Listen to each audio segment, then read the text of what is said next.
시청자 여러분, 안녕하십니까? 전 세계 교회와 선교지 소식 전해드리는 CGN 월드뉴스 정은지입니다. 첫 번째 소식, CBN에서 보내온 소식부터 전해드립니다. 2021년 군부 쿠데타 이후 미얀마 내전은 상황이 더욱 심각해지고 있습니다.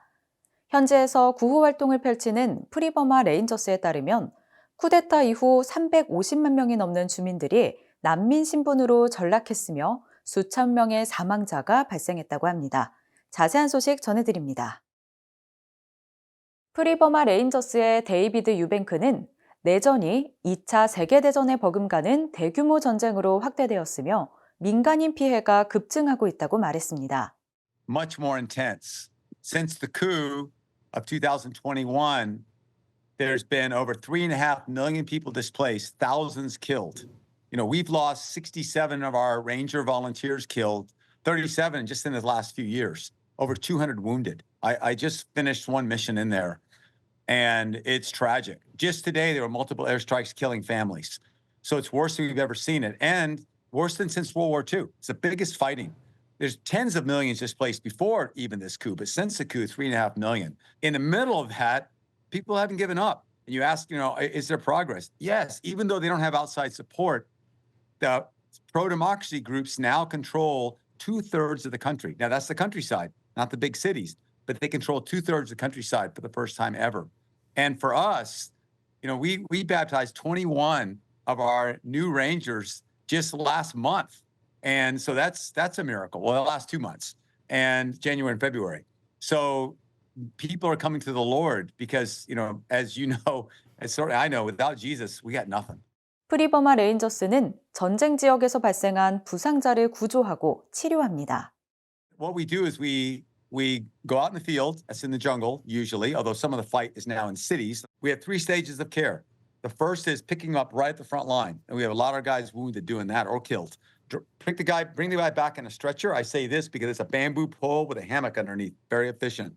Back to the casualty collection point, more advanced medics, stop the bleeding, open the airways, whatever they got to do, help the guy, stabilize the guy, and then move him by foot. Sometimes that takes a couple days. Or if you're in a town, you get in a vehicle and drive back to a surgical team, which is some other volunteers who are real surgeons and taking more intervention and, finishing the amputation, opening the guy's chest up. This is just a couple weeks ago. So we go back and forth. There's a battle over here. We run and give medical care in Jesus' name. And the other thing I forgot to say is we're praying all the time for our patients, for each other, for Jesus' help. And then it'd be a good life club because all these people who fled these towns or villages or cities are hiding somewhere in the jungle. They're getting bombed. There were just airstrikes I mentioned just yesterday against families. And so what we do is we go there, gather all the kids. Sometimes you got to hide in trees if planes come over. Or if there's a village that hasn't been bombed, maybe the school's safe and could do it in there. But anyways, get everybody together. We share the love of Jesus. We talk about the good news of who God sent his son to be with us, no matter what's happening. Versus, Psalm 100 verse 18, verse 8 and 9. Don't put your trust in governments or princes, in God only. And then we play games, we sing songs, and you can see the atmosphere. Next thing you know, people have forgot the wars. Every time the kid will come up to us or mom will go, I forgot we're in a war for one day. Thank you for giving me hope. And we hand out clothes, we hand out food, and that's called the Good Life Club. And it's from John 10:10, where Jesus says, the thief comes to steal and destroy, but I come to give life and life abundantly. 한편 도널드 트럼프 미국 행정부가 USAID 프로그램을 중단하면서 미얀마와 같은 나라들은 우려를 표하고 있습니다. Well, the USAID aid that was in Burma that actually made it to the ground was very important. We have never gotten any government funding. We take it, but we never got any. But I saw how it was used in Burma and very effective. Vaccine programs and public health, feeding IDPs, people who are internally displaced, helping run sanitation programs, helping dig trenches to save people from airstrikes.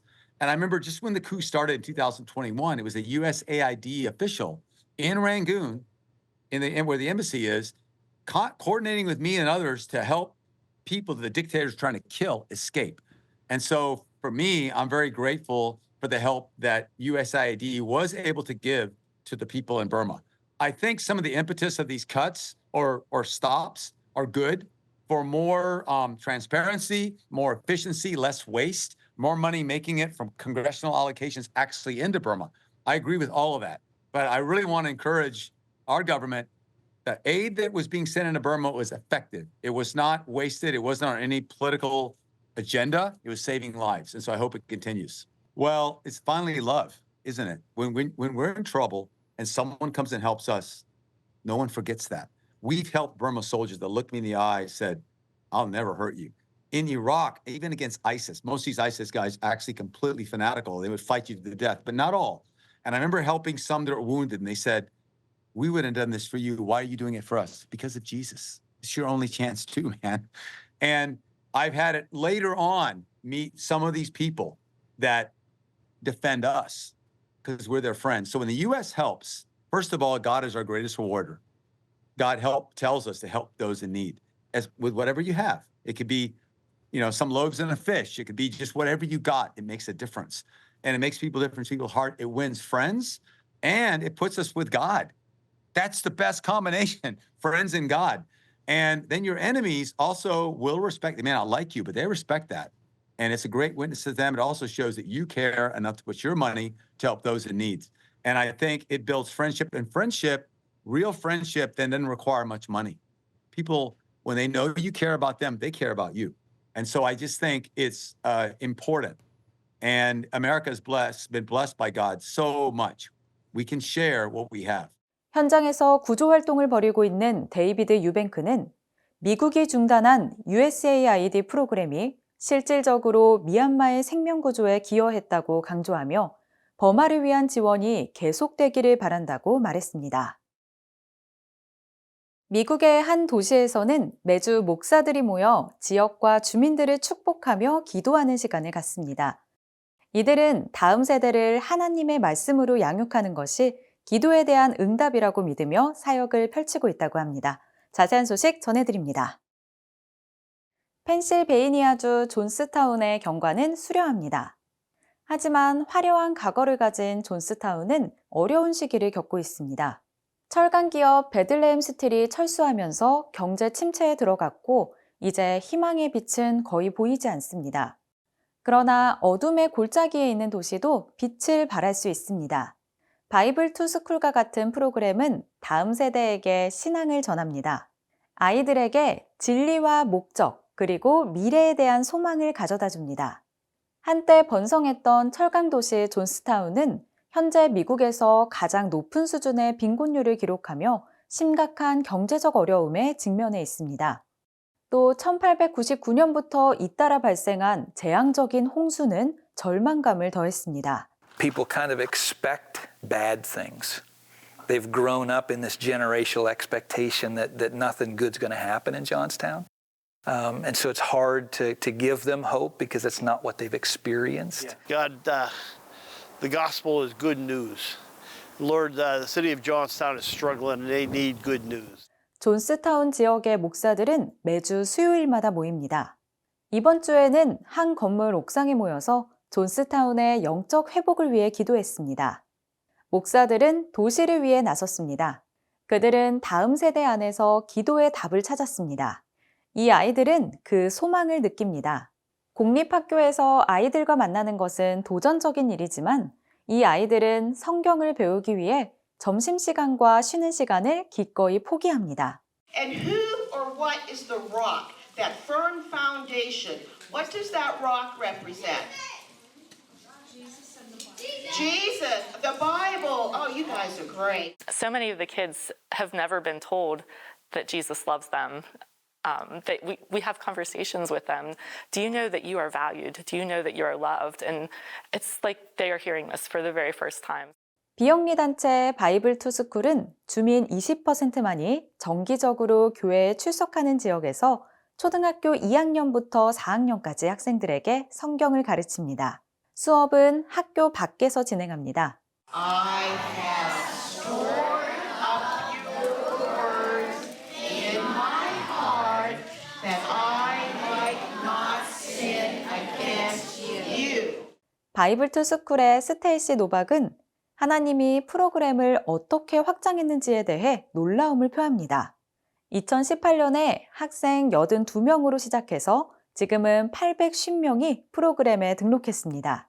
900% 증가한 수치입니다.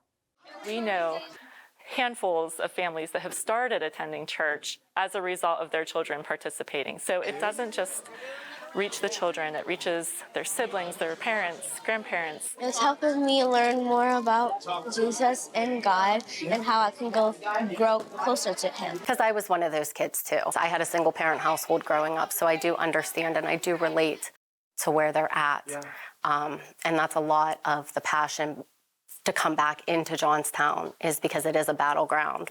존스타운 출신 케이티 그린은 자원봉사자 200명의 지원 속에 바이블 투 스쿨 프로그램을 이끌고 있습니다.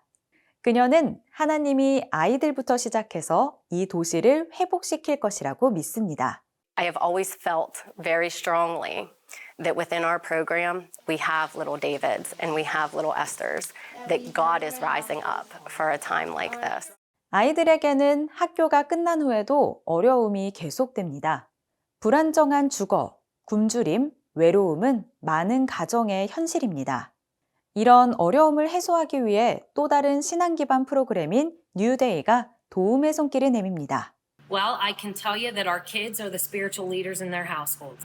We have a lot of parents who can't read or write, so therefore their children are almost like their educators.